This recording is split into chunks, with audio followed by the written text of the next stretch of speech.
Fortress City Gance. The alarm woke me up. I checked the situation on the virtual window. Damn it, orcs? It's still dark out. What's with these pigs?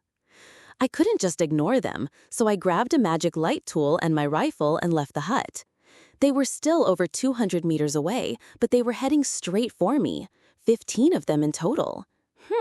Is head the right counter for them? Oh well. The thought of having corpses near the campsite was unsettling, so I decided to go out and meet them. I set the magic light tool 100 meters from the camp and prepared for an ambush.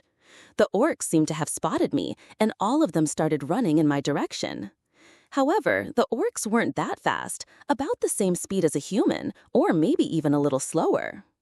Dawn was just beginning to break, and though it was still dark, my nanomachine-enhanced eyes could see them clearly. They were already locked on. When they were about 20 meters away, I unleashed a volley of the super high-speed version of Flame Arrow, and all 15 of them collapsed. Collecting the magic stones is going to be a pain.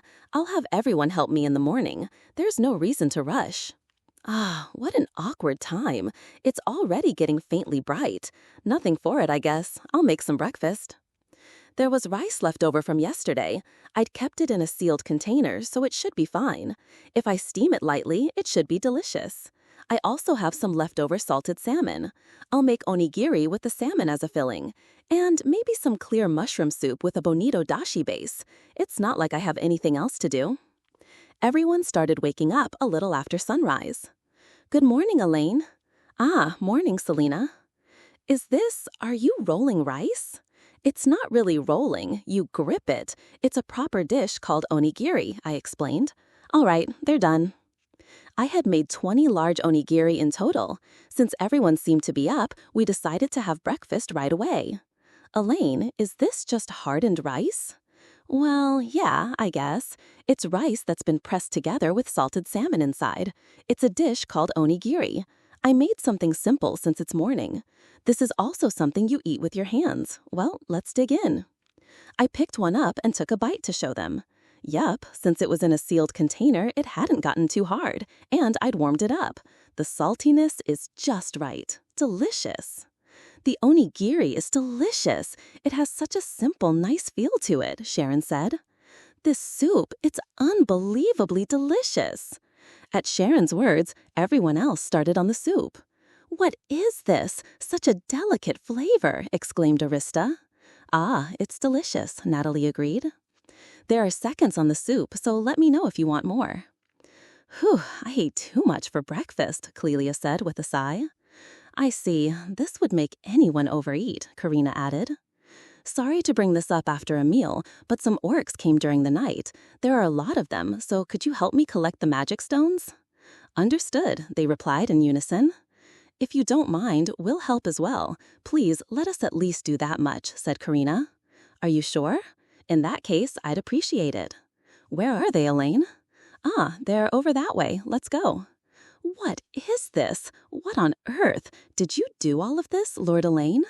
I did, I said, thrusting my sword into an orc's corpse. For something as big as an orc, a knife's blade is too short and lacks the necessary force.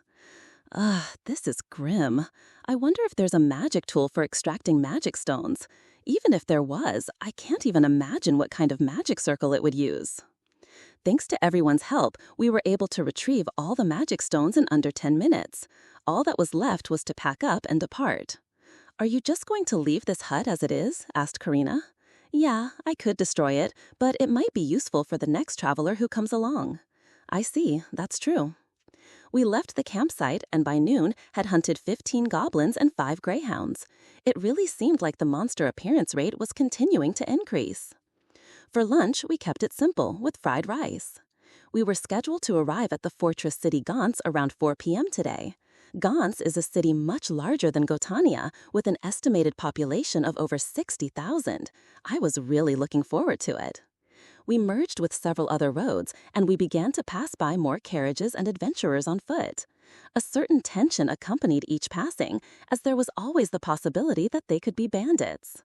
However, as soon as they saw Elna sitting on our carriage's driver's seat, they would raise a hand or greet us. They must have thought there was no way such a beautiful woman could be a bandit. Elaine, I can see it. Is that Gance? I zoomed in with my enhanced vision. Wow, yeah, that's it. No doubt about it. It really has a formidable look, just as you'd expect from a fortress city. The city was built to block the center of a V-shaped valley formed between towering mountains. Beyond the fortress city lay the great demonic sea of trees. I figured the city was likely built to prevent monsters from invading from the forest. However, the city didn't completely cover the entire valley. On either side of the city, there was a fair amount of land that connected to the steep mountain slopes and cliffs. This meant monsters could bypass the city and cross into this territory with relative freedom. I could see signs of what looked like an attempt to build a defensive wall extending from the city to the cliffs, perhaps to completely cut off contact with the great demonic sea of trees. It was either under construction or the remains of a past attempt. There was a considerable distance to the kind of cliffs that no living creature could climb, and building a defensive wall on the steep slopes leading to them seemed impractical. As we got closer to Gance, the mountain range surrounding the great demonic sea of trees seemed to loom larger.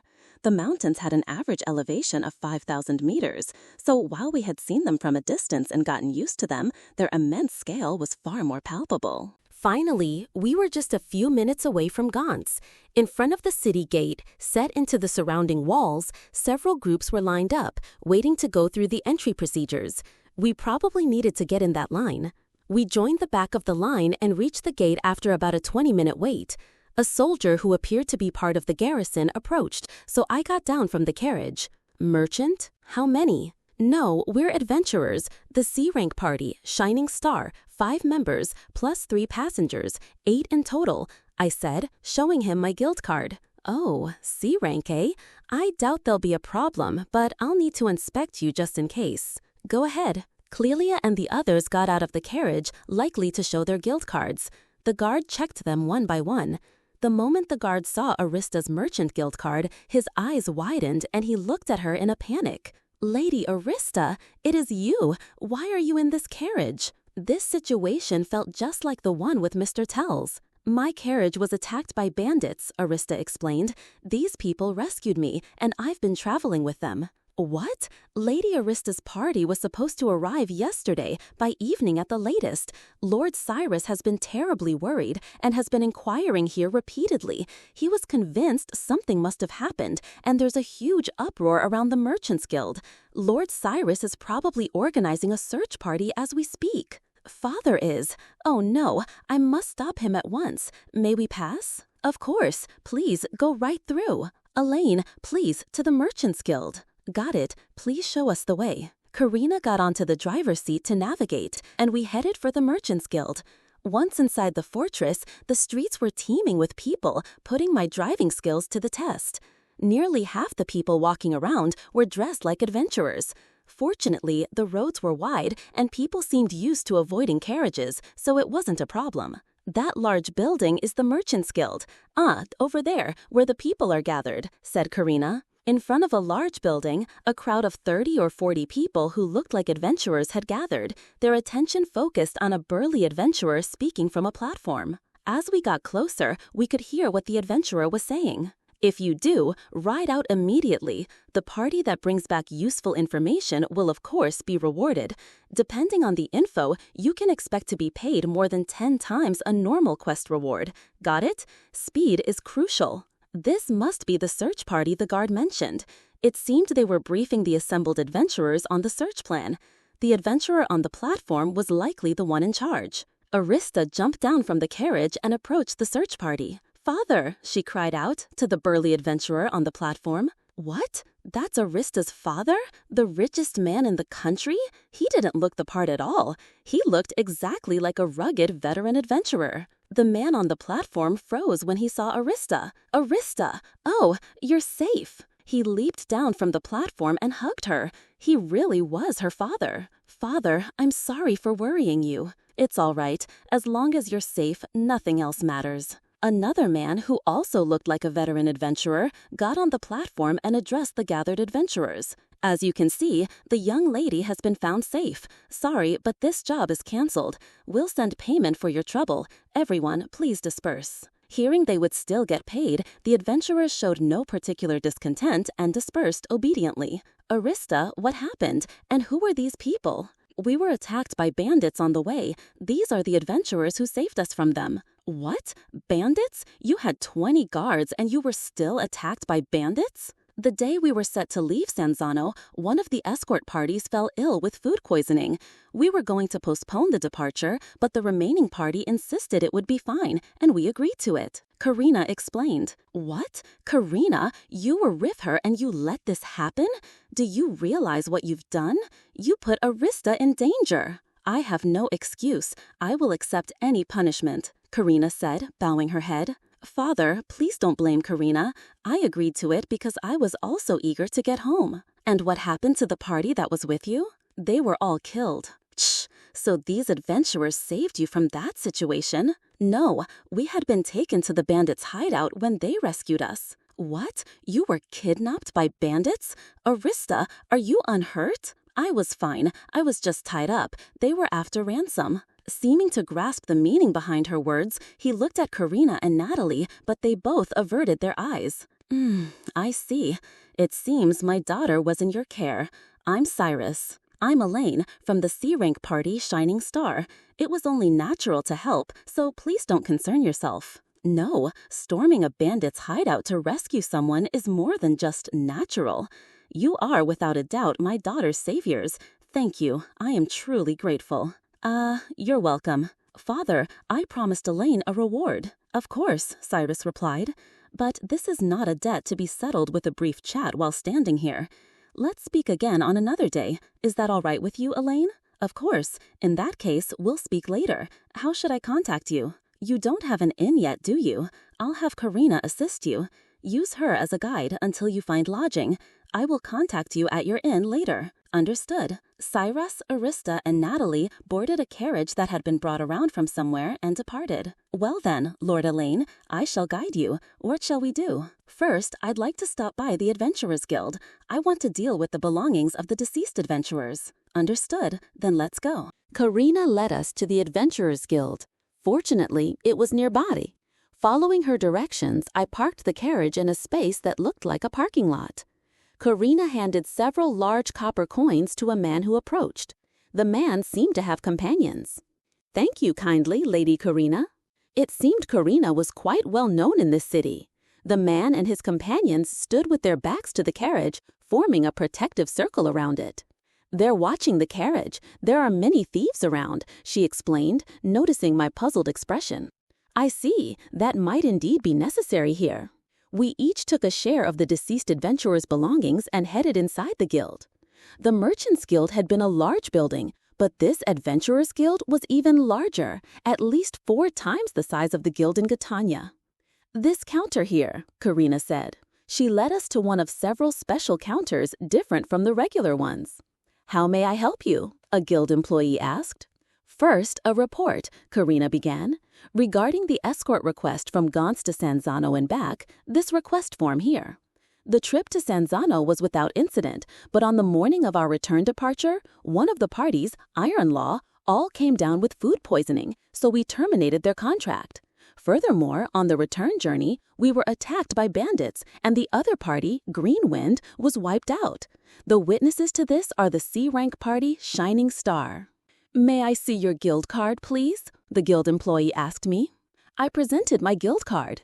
The employee checked it and took some notes. Is what Lady Karina just said true? The part about Greenwind is true, but I wasn't in Sanzano, so I don't know about Iron Law. I see. Lady Karina, my sincerest apologies regarding the matter with Iron Law. Once the facts are confirmed, that party will face the appropriate punishment, said the guild employee. Understood. Also, the members of Shining Star here have recovered the belongings of Greenwind and would like to hand them over. Very well. Please place them here. We placed the 10 burlap sacks, one for each of the 10 men, on the guild counter. It's not just the guild cards? In addition to the guild cards, we gathered anything that looked like a keepsake or might have value. I see. Incidentally, you are aware that the discoverer of a body has the right to claim their possessions? I know, but it's better to return their belongings to their families, isn't it? You're right about that. Understood. The guild will take full responsibility for these items. We will deliver them to the families if possible. Adventurers who return guild cards are paid a small reward. You will likely be notified at the counter once it's been confirmed. All right, that's all then. Whew, finally got rid of that extra luggage. We left the guild and returned to the carriage. What shall we do next? I'd like to find an inn, one with a bath and preferably good food. With a bath and with the carriage, it will be quite expensive, Karina said hesitantly. What's the going rate? Let's see, it would probably start from 750 Ghee per person per night. Oof, that's steep. But the inn with a bath and bath was 500 Ghee, so it might be expected in a city considered more dangerous. We can manage that amount. Do you know a good inn, even if the price is a little higher or lower? Understood. I'll introduce you to a well-reputed inn. We stopped the carriage about a 5-minute drive from the Adventurers Guild. It's a little far from the Adventurers Guild, but the rooms, bath, and food are better, so I recommend it. That sounds great. Let's decide on this one then. We parked the carriage in the inn's courtyard, entrusted the horses to a young stable hand, and went inside. The name of the inn was Spring Breeze. Welcome. Oh, if it isn't Karina. A middle-aged woman who looked every bit the part of an inn's proprietress called out to Karina. Karina sure is well-connected. It's been a while, Keela. I've brought you some customers today, with a recommendation from the Merchants Guild. From the Merchants Guild? Oh my, thank you, Karina. Lord Elaine, allow me to introduce you. This is Keela, the proprietress of this inn. My name is Keela. It's a pleasure to meet you, Lord Elaine. I'm Elaine. A pleasure. By the way, could both of you please stop with the Lord Elaine? I'm not the kind of person who deserves a lord attached to his name. No, at the very least, the moment you saved me, I decided in my heart that I would address you with a title of respect for the rest of my life. I cannot change this no matter what you say, Lord Elaine, said Karina. Her determination seemed solid. It looked like getting her to change her mind was impossible. Then could you at least stop, Keela-san? Very well. If that is what the customer wishes, Elaine-san. Our inn includes breakfast and dinner and is normally 800 Ghee for a single room and 1100 Ghee for a double. But with a recommendation from the Merchants Guild, a single will be 700 Ghee and a double 1000 Ghee. We'll also look after your carriage and horses free of charge. I see. Do you have any long-term discounts?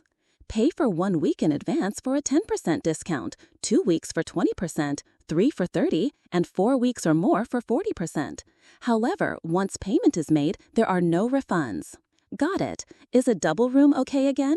I checked with the party members and they all said it was fine. I guess 2 weeks should be good for now.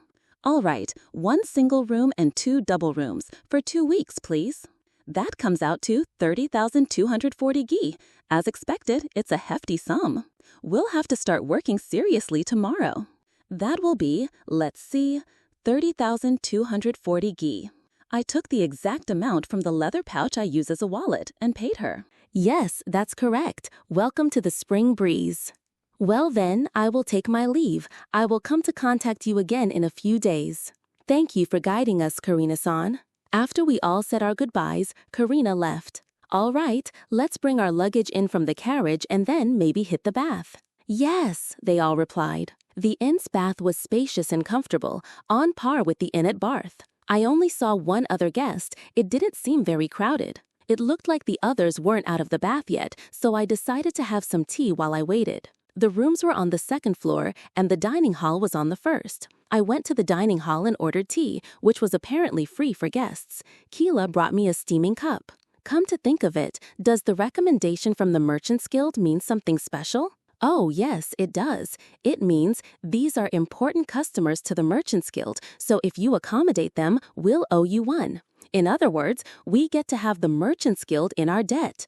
If something happens, we can rely on them to a certain extent, so it's a huge help for us. The rumor is that the Merchants Guild keeps a ledger of these debts and favors. I see, so that's what it means. Our inn's location isn't the best, and we're just a family-run business with my 2 daughters and 2 sons, so we're not exactly a standout establishment. Karina's consideration is a great help. I don't think that's true. Karina said your inn was better than others. As I was chatting with Keela, everyone else came down to the dining hall.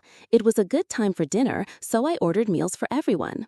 Just like the inn in Barth, meal refills were free, but alcohol was extra. The meal that was brought out was a big boar steak, a hearty soup full of chicken and vegetables, a salad of various finely chopped vegetables, and fluffy bread. I ordered wine, which I had abstained from during our travels. The steak was seasoned with pepper and garlic and cooked perfectly.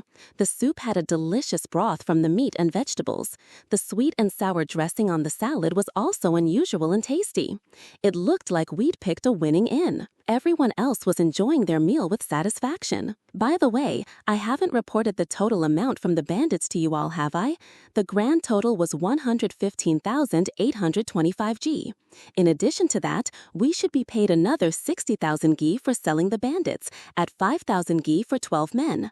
So the grand total is 175,825 Ghee. Whoa! As expected, bandits are a lucrative target. Now, how should we split this? We need to send money to Roberto and the others, right? But we can't send all of it. What should we do? Why not just keep the bare minimum and send the rest? Suggested Clelia. The fee to send money through the Merchants Guild is 50,000 Ghee per transaction, so we can't be sending money too frequently.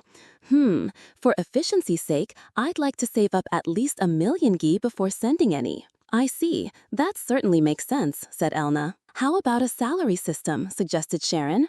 Elaine, you said you'd give us a high salary, but we don't really need that much money. Most of our expenses are covered by party funds. Selena nodded in agreement. A salary system, asked Elna. It means receiving a fixed amount of money as a wage each month. Oh, you mean a wage system. I think that's a good idea. I think so too, Clelia added. If everyone's okay with it, I think we should do that. Is that all right? Everyone nodded. Then let's do it. For the wage, let's see, how about 10,000 Ghee a month? 10,000 Ghee a month, exclaimed Elna. You need at least that much to have something to strive for, right? Let's go with that.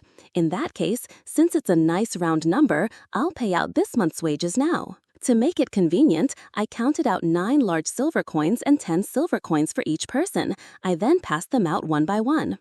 Of course, I stacked up a pile of coins in front of myself as well. My leather pouch, which had been bulging with the money we took from the bandits, was now refreshingly lighter. Elaine, are you getting the same wage as us? Asked Selena. Of course. Most of my expenses are covered by party funds too, so I don't really have many things to buy for myself.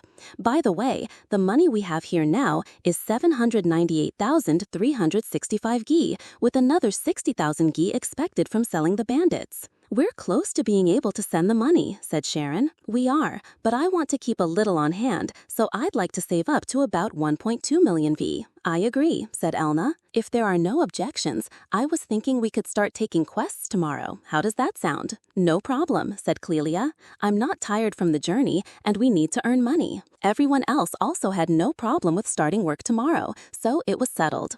Our life as adventurers would begin in earnest. We decided to go to the guild early in the morning and then head to bed. D1, while we're in Gance, direct support is unnecessary. I want you to investigate the distribution of monsters in the surrounding area. Acknowledged.